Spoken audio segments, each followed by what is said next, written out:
Dominique, bonjour. Donc, si je te dis Barcelone 1992, marathon, tu penses à quoi? Bonjour à tous. Barcelone, c'est l'apothéose de ma carrière, c'est-à-dire c'est la consécration de 4 années d'entraînement, mais de mes 4 meilleures années, 89, 90, 91 et 92 avec les Jeux Olympiques de Barcelone. Donc c'est vrai, c'est un mot qui reviendrait dans ma tête. Si je fallait que je fasse le bilan de ma longue carrière, le mot Barcelone interviendrait dans les premiers mots en effet. Alors la course en elle-même, je ne me souviens pas vraiment. Je voulais faire entre 12 et 15e, je voulais être demi-finaliste. J'ai été dans le groupe de tête pendant longtemps et ça a explosé au 25e kilomètre. Je crois que j'ai une fin un petit peu difficile, mais bon, je fais quand même 2h19 dans des conditions très très difficiles en montant la course de mon switch. Et j'arrive, surtout je me souviens d'arriver avec Robert De Castella qui était un peu mon idole, De Castella et Ahmed Salah qui étaient vraiment deux stars du marathon à l'époque, dans les années, fin des années 80. Donc ça, j'étais content de ça. Et puis toujours le premier français, parce que mes deux collègues français, qui ont eu des tristes sœurs d'ailleurs, Luis Suarez avait terminé dans les derniers complètement à l'agonie, et Pascal Ziliox avait abandonné. Donc avec une vie ensuite qui a suivi un peu tristounée pour eux. Donc avec le décès d'ailleurs de Pascal Ziliox, donc je lui rends hommage. Voilà, pour moi Barcelone c'est un petit peu ça. Et puis naturellement c'est les images de Marie-Jo Pérec, c'est la Dream Team en basket, c'est des photos comme ça dans ma tête un peu mélangées. Barcelone fut ton seul marathon olympique? Alors il y a ça aussi, parce que 84 j'étais le meilleur français, sélection olympique au marathon de Paris, j'ai un point de côté ce jour-là, erreur diététique, c'est de ma faute, seule fois de ma vie où j'ai un point de côté. J'étais le meilleur français les 3 années d'avant, donc Roxberger va aux Jeux Olympiques à Los Angeles, j'y vais pas, donc je suis déçu, mais j'en prends qu'à moi-même. 88 Séoul, je vole comme un avion, mais je suis un peu en bis-bis avec la Fédération Française d'Athlétisme. J'avais été opéré en 86 du tendon d'Achille. En 87, je suis une tête de l'art, je fais mes propres courses à moi, je cours à droite à gauche. Je ne suis pas dans le système fédéral et ça me coûte ma sélection olympique pour Séoul 88. Là aussi, je l'avais un petit peu en travers. 84, 88, je me suis dit, je ne vais jamais aux Jeux Olympiques de ma vie. Et 92, je vais aux Jeux. Donc c'était heureusement, parce que dans une carrière d'athlète, aller aux Jeux, c'est quand même c'est bien sur une carte de visite et une satisfaction personnelle en effet.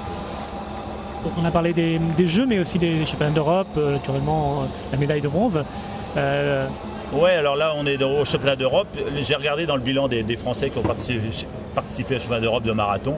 Naturellement, je suis le premier parce que j'ai participé à 4 championnats d'Europe.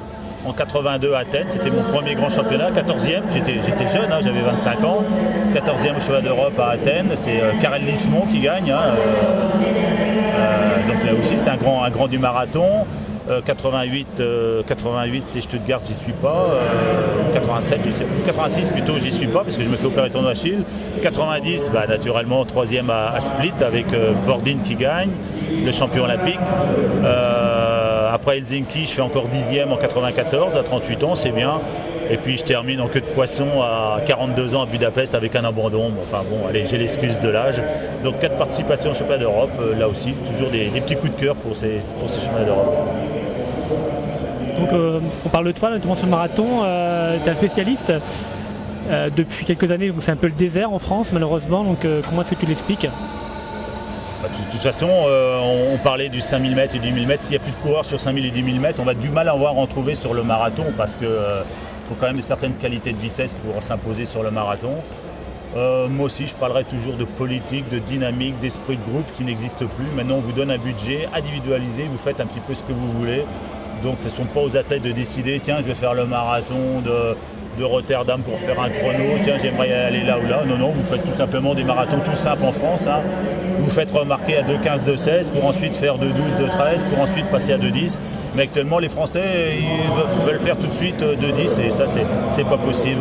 Un grand champion comme Roxberger qui avait fait 3,36 au 1500 mètres a fait son premier marathon en 2h16. Donc il faut rester humble, repartir à zéro. Et puis donc c'est un travail sur une Olympiade, sur 4 ans en effet, pour trouver des marathoniens. Et ça ne sera pas d'une année sur l'autre.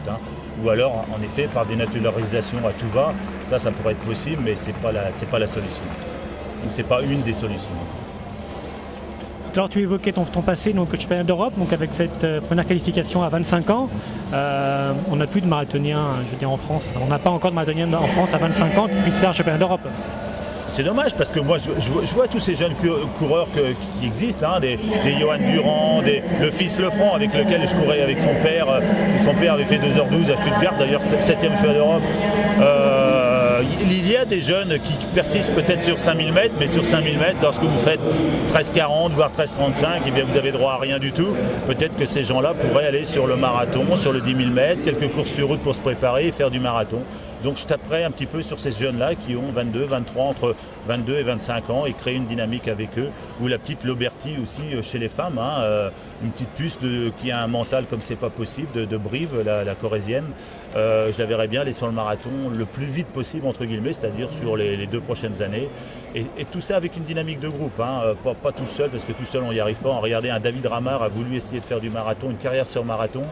Il s'est retrouvé seul, il a fait un bon chrono à 2h10 et après il s'est blessé, il a un petit peu perdu lui-même. Donc c'est un petit peu dommage parce que David Ramard faisait partie de ces futurs grands du marathon français. Donc Christelle Nollet aurait pu être à Barcelone, si elle avait fait ce choix, on va dire, bien avant Paris. Est-ce que tu comprends justement son choix de carrière ? Alors maintenant, elle est arrivée elle a fait l'échelle du dessus. Je dis n'importe quoi, hein, mais lorsque vous gagnez des sommes comme elle peut gagner maintenant au marathon de New York ou au marathon de Paris, en effet, on peut se poser des questions. Pourquoi faire les championnats d'Europe, entre guillemets, gratuitement ? Moi, ça m'a servi pour mon image médiatique, pour faire des courses sur route tous les dimanches, si je puis dire. Christelle n'est pas dans cette dynamique, dans cette optique-là. Hein. C'est pas quelqu'un qui va courir tous les dimanches, donc elle va courir 2 fois dans l'année, 2 fois pour des courses de haut niveau, 2 fois pour un gros retour médiatique et 2 fois avec des gros primes d'argent. Lorsque vous frôlez les 50, 60, 80 000, 100 000 euros pour un marathonien, ça commence à faire. On n'est pas dans le football, mais pour Christelle, ça va lui permettre de mieux gérer la suite de sa carrière. Mais Christelle est comme moi, c'est pas normal qu'elle fasse ça à 34 ans. Elle aurait dû faire ça il y a 6-7 ans en arrière. C'est fantastique ce que fait Christelle. On avait besoin de ça, 2h24. Mais les années passent très très vite. Et donc, vous voyez, elle s'est gérée toute seule pour arriver enfin à 2h24. Je dis chapeau Christelle parce qu'elle aussi, elle s'est vraiment débrouillée toute seule. Dominique, donc, il n'y aura donc qu'un seul marathonien français au départ de ces championnats d'Europe, donc James Turry. Quelles sont ses chances ? Est-ce qu'il peut être finaliste, c'est-à-dire dans les 8 premiers ? Finaliste, pour moi, ça sera compliqué. Hein. L'an passé, je crois qu'il avait fait 40e au championnat du monde à Berlin. Mais enfin, vu les conditions et vu ses origines africaines, peut-être qu'il peut passer à travers. Demi-finaliste, ça sera déjà bien.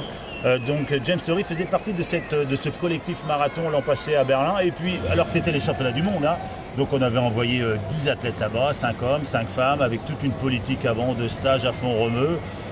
Voilà. Et puis cette année, c'est les championnats d'Europe, donc c'est un championnat entre guillemets moindre, et on n'envoie plus personne. Vous voyez comme quoi il n'y a pas une politique suivie, ça serait plutôt l'inverse, envoyer du monde à un championnat d'Europe, hein, pour les aguerrir un petit peu pour un championnat du monde, et nous on a fait l'inverse, on envoie beaucoup de monde au championnat du monde, et au championnat d'Europe, plus personne, on n'a pas fait un suivi, même si l'année dernière les résultats n'ont pas été bons, on peut l'avouer, nos marathoniens n'ont pas été bons. Mais il faut une dynamique, ça se crée sur 2, 3 ou 4 ans, sur une Olympiade. Donc c'est dommage qu'il n'y ait pas eu ce suivi. Peut-être qu'on aurait pu emmener une équipe, enfin là il n'y a pas de classement par équipe, 3 marathoniens, 3 marathoniennes, peut-être qu'en changeant, en mettant des jeunes, enfin même si c'est des marathoniens de 18, de 20, peut-être qu'on aurait pu essayer de construire une dynamique pour intéresser nos jeunes à faire du marathon. Tandis que là, ils n'ont plus de chance, ils n'ont plus envie d'y aller et il n'y a plus de marathoniens du tout. Même au marathon de Paris, il n'y avait même plus de marathoniens de haut niveau. Donc c'est un petit peu dommage que cette soi-disant dynamique a été cassée dès le départ. Donc, hormis James, donc, tu aurais vu qui dans ce collectif marathon, dans ce trio français ici à Barcelone ?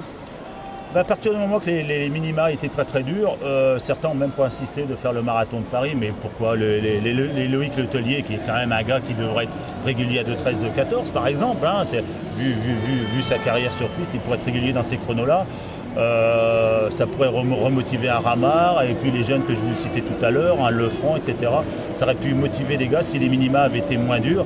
Et idem chez les femmes, hein, on peut trouver des nouvelles coureuses.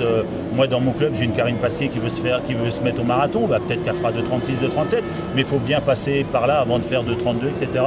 Donc je pense, mais il faut les inciter à venir. Alors si vous mettez des minima d'enfer, dès le départ vous savez que c'est foutu et les athlètes sont démobilisés. Donc toujours les relations humaines, taper dans l'épaule de la personne en lui disant « t'inquiète pas, ça va aller, tu peux y arriver, etc. » Et je crois que ça n'existe plus, c'est un petit peu dommage. L'aspect humain est un petit peu trop négligé. Dominique, merci pour ces commentaires, pour cette analyse, pour ton expérience. Et puis on te dit à bientôt pour une nouvelle interview. Ok, allez, rendez-vous en Finlande pour les championnats d'Europe 2010. Je serai là, 2012, pardon.